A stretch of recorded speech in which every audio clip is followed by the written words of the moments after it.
press on, that I may know him. He's looking forward when he shall know the Lord as he is known, face to face. But everyone who has that hope in him, he does the same right now. Lord, I want to know you more and more right now. I mean, what woman is engaged to a man that doesn't want to know more intimacy right now before that wedding day? What miner comes into a gold mine and is satisfied with the first day's haul? No, he wants more and more right now. Paul says that I may know him. Now keep in mind, we're talking about pressing on from what?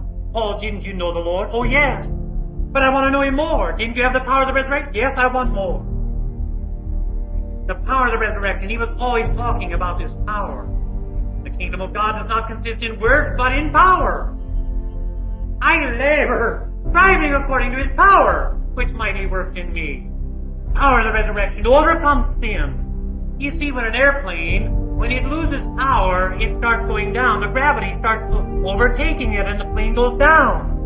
When the power comes back, then it's able to overcome the force, the pull of gravity. Same way with sin, with lust, with that old depravity that remains in us. Power of the resurrection. Paul says, that's what I need. That's what I long for. That's what I press on for. Yes, right now. The power to say yes and the power to say no. The power to keep my mouth shut. The power to not retaliate, not take into account a wrong suffered. The power to control my mind, my mental thought. The power to get out of bed, to study the Bible, rise up and pray. You know, it is ridiculous, isn't it, for us to pray, Lord, lead me not into temptation, and then turn right around and put ourselves in the place of temptation. Paul, what did you press on with? With what attitude? I press on with single-minded devotion to Jesus. I count it all loss to gain Christ. Rutherford says, put a low value on everything else but Christ. And that Paul did. He says it's rubbish compared to this surpassing value. I count it all lost to make gain Christ. Let nothing get in the way. And what did it profit a man to gain the whole world and lose his soul? We ought to be gripped with the realization that we're not there yet. We haven't made it to heaven yet.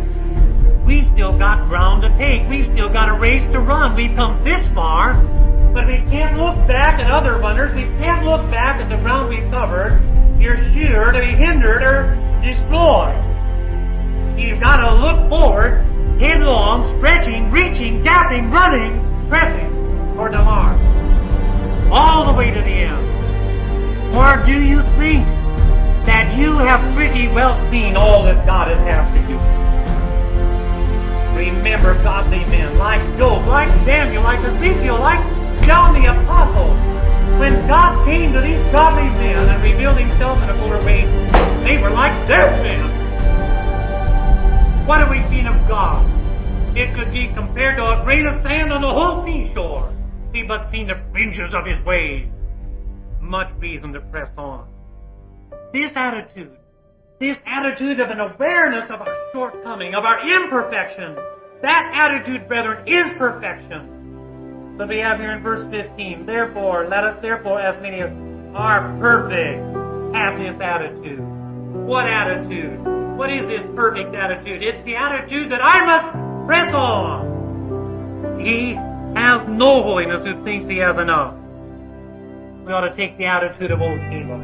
Toward the end of his life, he was still saying, give me this hill country. I want more.